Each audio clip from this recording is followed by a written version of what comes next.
स्वागत है आपका इस चैनल में। आज हम बात करेंगे कि सिंह राशि वालों के लिए मई का महीना कैसा रहेगा, उनके ग्रहों की गोचर की स्थिति क्या बनी हुई है, क्या आपको आशीर्वाद मिलेगा, क्या सावधानियां रखनी चाहिए, क्या उपाय करने चाहिए, कब आपको धन हानि हो सकती है, कब आपके धन लाभ के योग बन रहे हैं। तो फिर बात करते हैं सिंह राशि के जातकों के लिए। तो सबसे पहले बात करते हैं आपके जो ग्रह गोचर है उनकी क्या स्थिति बनी हुई है। तो केतु देव आपके धन भाव यानी सेकंड हाउस में रहेंगे, राहु देव, बुध देव, मंगल देव आपके 8th हाउस में रहेंगे, शनि देव खुद की ही राशि में यहाँ पर 7th हाउस में रहेंगे और भाग्य भाव में यानी 9th हाउस में आपके शुक्र देव और सूर्य देव रहेंगे। सूर्य देव यहाँ पर उच्च के हैं और यह 14 मई के बाद राशि परिवर्तन करेंगे यानी यह वृषभ राशि में चले जाएंगे, आपके 10th हाउस में चले जाएंगे। देव गुरु बृहस्पति 1 मई को यहाँ पर आपके 10th हाउस में यानी वृषभ राशि में विराजमान रहेंगे। तो यह तो थी आपके ग्रह गोचर की स्थिति।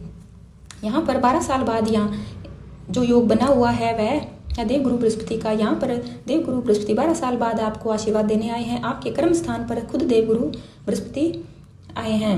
तो देव गुरु बृहस्पति की दृष्टि आपके सेकंड हाउस पे है यानी धन भाव पर है। देव गुरु बृहस्पति ज्ञान के कारक होते हैं, धन के कारक होते हैं, संतान के, पति के कारक होते हैं, हमारी स्पिरिचुअलिटी के कारक होते हैं। तो यहाँ पर देख सकते हो कि काफ़ी सेक्टर तो देव गुरु बृहस्पति के पास ही है। इनकी एक दृष्टि 4th हाउस पर पड़ेगी तो आपके सुख में तो इजाफा होगा। 4th हाउस भवन भूमि वाहन का होता है। तो इस महीने आप घर को रेनोवेट करवा सकते हो, कुछ बदलाव कर सकते हो, कुछ खरीदारी भी कर सकते हो। और जो 9th दृष्टि है वह आपके 6th हाउस पर पड़ेगी, है थोड़ी सी आपको तकलीफ दे सकती है। यहाँ पर इस महीने नौकर चाकर का पूरा सुख मिलेगा आपको, बस आपको धैर्य से काम लेना है। आपके 10th हाउस में देव गुरु बृहस्पति का ट्रांजिट आपके लिए बहुत ही लाभकारी रहने वाला है और यह पूरे साल ही आपके लिए लाभकारी रहेगा। बस शर्त यही है कि आप सात्विक बनकर रहें, सात्विक कार्य करें, झूठ ना बोलें, शॉर्टकट से बचें और किसी का भी मन ना दुखाएं। तो आपके कार्यों में उन्नति होती ही रहेगी। इसका योग मई से ही बनने जा रहा है और आप कोई वाहन भी खरीद सकते हैं। आप जिस काम में भी हाथ डालोगे देव गुरु बृहस्पति का साथ आपके ऊपर होगा। करियर में आपके ग्रोथ पहले रुकी हुई थी तो अब आपके करियर में ग्रोथ होगी, आपको सफलता जरूर मिलेगी। यहाँ पर 8th हाउस में आपके राहु देव और मंगल देव की युति बनी हुई है। तो यहाँ पर मई के महीने में यह ऐसे ही रहेंगे। अंगार के योग बना हुआ है तो आपको बेहद सावधानी रखनी है। सूर्य देव के साथ शुक्र देव बैठे हुए हैं। सूर्य देव यहाँ उच्च कर होकर बैठे हैं तो फिर इस महीने कोई आपको ऊंचा पद मिल सकता है। बड़े लोगों के साथ आपकी उठ बैठ हो सकती है यानी कोई राजनेता, कोई सेलिब्रिटी से आपकी अचानक कोई मुलाकात हो सकती है। किसी रैली में, किसी सामाजिक संस्था कार्यक्रम में आपको जाना पड़ सकता है और सरकारी ऑफिस में भी आपको बार बार जाना पड़ सकता है। इसका योग यहाँ पर बन रहा है। आपको कोई सरकार की तरफ से गुड न्यूज़ मिल सकती है। गवर्नमेंट से रिलेटेड आपका कोई काम पहले रुका हुआ था तो अब वह पूरा होगा। लेकिन यहाँ पर आपको हेल्थ का ध्यान रखना है क्योंकि देव गुरु बृहस्पति आपके 10th हाउस में है और यहाँ पर थोड़ी सर्दी जुकाम आपको हो सकती है। इस महीने आप अपने बच्चों का ध्यान रखिए। 1 से लेकर 10 तारीख तक तो स्थिति सही रहेगी लेकिन बाद में बच्चों को आप समझाते रहिए ताकि वह किसी गलत आदत में ना पड़ जाए क्योंकि यहाँ पर 10 तारीख के बाद देव गुरु बृहस्पति अस्त हो जाएंगे और जो बच्चे स्टडी कर रहे हैं उनको भी थोड़ी प्रॉब्लम का सामना करना पड़ेगा। 1 से 10 तारीख तक तो इनके लिए समय अच्छा रहेगा लेकिन बाद में थोड़ा ये भ्रम की स्थिति में रहेंगे। बहुत ही इनके और कॉन्फिडेंस भी इनको परेशान कर सकता है। छोटी सी बात यह समझेंगे कि यह तो काम हो गया लेकिन बाद में देखेंगे कि वह काम आपका नहीं होगा, आप एक भ्रम में ही बने हुए थे। तो इस बात का आपको ध्यान रखना है क्योंकि यहाँ पर एक अंगार के योग बना हुआ है तो आप पहले से ही सावधानी रखिए। और बुध देव भी अंगार के योग के बीच में है तो आपको जो सावधानी रखनी है वह यह है कि कोई भी ऑनलाइन आप मनी ट्रांजैक्शन करवा रहे हो तो फिर आपको बहुत ही ध्यान से यह काम करना है, नहीं तो आपको नुकसान हो सकता है। इस बात का आपको विशेष ध्यान रखना है। और बिजली पर, वाहन पर आपका खर्चा आएगा। कोई इलेक्ट्रॉनिक सामान है बार बार ख़राब हो जाएगा। ऑफिस में भी आपका खर्चा बढ़ जाएगा। कोई वाद विवाद हो सकता है।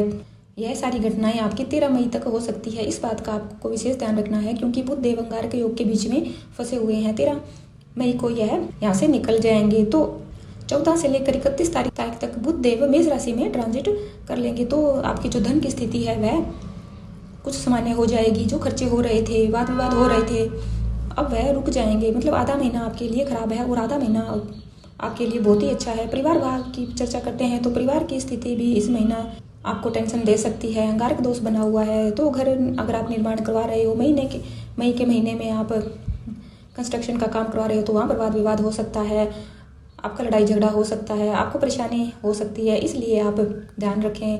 घर के अंदर भी थोड़ा क्लेश का वातावरण बन सकता है, अशांति का वातावरण बन सकता है। इसलिए आप अपनी बुद्धि विवेक से काम करें और वाणी पर नियंत्रण रखें। सूझबूझ का आप इस्तेमाल करके कोई भी स्थिति ऐसी आती है तो आप उससे बचे रहिए। धैर्य का इस्तेमाल करें और संतान का आपको ध्यान रखना है, नहीं तो संतान के साथ विवाद आपका हो सकता है। यहाँ पर आपको अचानक धन लाभ के भी योग बने हुए हैं। अगर आप स्टूडेंट हैं तो आपको कोई गिफ्ट भी मिल सकता है। 11 से लेकर 31 मई तक जब देवगुरु बृहस्पति अस्त हो जाएंगे तो आपको थोड़ी करियर में परेशानी आ सकती है। मित्रों के साथ भी आपका वाद विवाद हो सकता है। गुस्से के कारण आपका स्वभाव चिड़चिड़ा हो सकता है और आपके नेचर में थोड़ा बदलाव आ सकता है। इसलिए यह सिर्फ आप ही कंट्रोल कर सकते हो। जल्दबाजी में कोई भी काम नहीं करना है। कोई हल्की चोट लग सकती है। 11 तारीख से लेकर 31 तारीख तक गुरुअस्त होने के कारण मई का महीना थोड़ा सा कष्टकारक हो सकता है। बाकी अगर आप सावधानियां रखते हो, ध्यान रखते हो, सतर्क रहते हो तो ऐसी कोई भी परेशानी आपको नहीं झेलनी पड़ेगी। आपके प्रमोशन के भी योग बन रहे हैं। कोई शुभ समाचार आपको मिल सकता है। काम संबंधी आपको ऑफिस में कोई बड़ी यात्रा पर जाना पड़ सकता है। लेकिन 10 मई तक तो सब कुछ नॉर्मल हो सकता है, लेकिन 11 के बाद आपको थोड़ा ध्यान रखना है। मैरिड लाइफ में भी आपको ध्यान रखना है, नहीं तो कोई वाद विवाद हो सकता है। छोटी सी बात बड़ी बन सकती है। अगर आप किसी लव रिलेशनशिप में हैं तो भी आप ध्यान रखिए। 14 मई के बाद विशेष ध्यान रखिए। मनमुटाव हो सकता है। भ्रम की स्थिति आपको रहेगी। आप जो स्थिति सामने देख रहे हो वह स्थिति नहीं होगी, स्थिति कुछ और ही होगी। इसलिए यह महीना पूरा भ्रमिक रहने वाला ही है, तो आप ध्यान रखिए, पहले से ही ध्यान रखिए। और लाइफ पार्टनर की सेहत का भी आप ध्यान रखिए। लाइफ पार्टनर के हड्डियों में दर्द हो सकता है, बॉडी पेन की शिकायत भी हो सकती है। अगर आपका लाइफ पार्टनर काम में बिजी रहता है तो इस वजह से आपकी बातचीत कम हो सकती है और मूड स्विंग भी इस महीने आपके बनेंगे। लेकिन यहाँ पे यह बात ध्यान रखनी है कि आप जहाँ काम करते हो या अपना खुद का बिजनेस करते हो, छोटा बिजनेस हो बड़ा बिजनेस हो, वहाँ पर आपके कर्मचारी है तो कर्मचारी की गलती के कारण आपको बड़ा नुकसान हो सकता है। कोई वाद विवाद हो सकता है।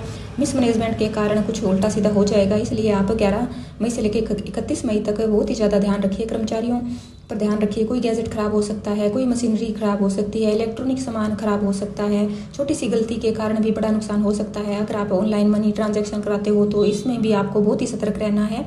हर कार्य आपको कॉन्फिडेंसली करना है और कॉन्फिडेंस से बचना है, जल्दबाजी से बचना है। अगर यह सब सावधानियां आप मई के महीने में रख लेते हो तो देवगुरु बृहस्पति आपको यहाँ पर सफलता देने के लिए आए हैं। आपको जो भी योग बने हुए हैं उनका पूरा फायदा होगा। आप देवगुरु बृहस्पति के मंत्रों का जाप कर सकते हो। डेली आप सूर्य नमस्कार कीजिए, सूर्य को अर्घ दीजिए, अपने फादर की आप रिस्पेक्ट कीजिए। आपका कोई बड़ा भाई है तो उसके साथ आप वाद विवाद से बचे रहें, उसकी सहायता कीजिए, तो आपका जो अंगारक योग बना हुआ है इसका प्रभाव आप पर नहीं पड़ेगा। और सबसे बड़ी प्रैक्टिकल रेमेडी तो यही है कि आप सतर्क रहिए, गुस्सा मत कीजिए और कॉन्फिडेंस से आप बचिए, शॉर्टकट से बचिए। तो अगर आप यह सब ध्यान रखते हो तो आने वाला महीना आपके लिए बहुत ही शुभ रहेगा। अगर आप इस चैनल पर नए हो तो प्लीज़ वीडियो को लाइक कीजिए, शेयर कीजिए और चैनल को सब्सक्राइब करने के बाद बेल आइकन बटन जरूर दबाइए ताकि आने वाली सारी जानकारी आपको मिल जाए। कमेंट बॉक्स में अपने जो भी इष्ट देव हैं उनके प्रति आभार जताना मत भूलिए। धन्यवाद।